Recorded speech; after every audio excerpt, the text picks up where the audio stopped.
আপনাকে যে কারণে ডেকেছি, আপনি আসুন এখানে ঝুঁকে আমার পাটা একটু দেবেন, খুব ব্যথা হচ্ছে। হোয়াট? ম্যাডাম আপনি কি বলছেন এইগুলা? কেন? আপনার কি বাংলা বুঝতে অসুবিধা হচ্ছে? ম্যাডাম আপনি বলে যাচ্ছেন যে আমি আপনার কোম্পানির একজন এইচআর, আর এইচআর হিসেবে আমার দায়িত্ব এটা না। আমি আমার কাজ করবো অফিসে, আপনি আপনার কাজ করবেন, আমি কেন আপনার পার্টিতে দেবো ম্যাডাম? তাতে কি হয়েছে? ঠিক আছে, আপনি একটা বড় পদে চাকরি করছেন, কিন্তু তার সঙ্গে তো এটাও ঠিক, তাই না, যে আমি আপনার সিনিয়র। সুতরাং আমি যেটা বলবো আপনাকে তো সেটা নিষ্ঠার সাথে পালন করতে হবে। সরি ম্যাডাম, এটা আমার দ্বারা সম্ভব না, কারণ আমার কাজ তো এটা না ম্যাডাম।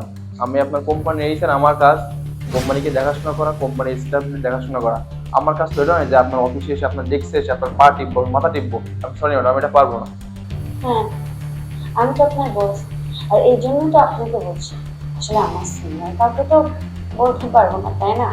আপনাকে বলছি, আপনি টিপে দেবেন, শেষ।